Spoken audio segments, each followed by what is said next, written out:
ഇന്ന് 6 ജില്ലകളിൽ red alert. ഇപ്പോൾ ഈ ജില്ലയിലെ വിദ്യാഭ്യാസ സ്ഥാപനങ്ങൾക്ക് അവധി പ്രഖ്യാപിച്ചിട്ടുണ്ട്.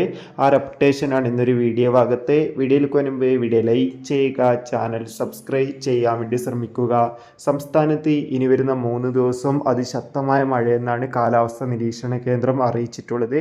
ഇന്ന് ഏകദേശം 6 ജില്ലകളിലോളം റെഡ് അലേർട്ട് പ്രഖ്യാപിച്ചിട്ടുണ്ട്. കണ്ണൂർ, കാസർഗോഡ്, കോഴിക്കോട് തുടങ്ങിയ ജില്ലകളിലൊക്കെ റെഡ് അലേർട്ടാണ്. അതോടുകൂടി ഇപ്പോൾ ആലപ്പുഴയിലെ കുട്ടനാട് താലൂക്കിലെ മുഴുവൻ വിദ്യാഭ്യാസ സ്ഥാപനങ്ങൾക്കും ജില്ലാ കളക്ടർ അവധി പ്രഖ്യാപിച്ചിട്ടുണ്ട്. മുൻകൂട്ടി തീരുമാനിച്ച പരീക്ഷകൾക്ക് ഒരു മാറ്റവുമില്ല. എന്തായാലും കാത്തിരിക്കാം കൂടുതൽ അപ്ഡേഷൻ അറിയാൻ വേണ്ടി. വരും മണിക്കൂറുകളിൽ ഏതെങ്കിലും സ്ഥാപനത്തിന് അവധി പ്രഖ്യാപിച്ചാൽ ആ ഒരു അപ്ഡേഷൻ നമ്മുടെ ചാനലിലൂടെ അപ്ലോഡ് ചെയ്യുന്നതായിരിക്കും. കൂടുതൽ സിനിമാ വാർത്തകളും മറ്റു വാർത്തകളും പെട്ടെന്ന് ലഭിക്കാൻ വേണ്ടി ചാനൽ ഇപ്പോൾ തന്നെ സബ്സ്ക്രൈബ് ചെയ്യാൻ വേണ്ടി ശ്രമിക്കുക. ജൂൺ ജൂലൈ മാസം ധാരാളം ചിത്രങ്ങൾ OTT റിലീസ് ചെയ്യും. ചാനൽ ഭാഗം പരിശോധിച്ചാൽ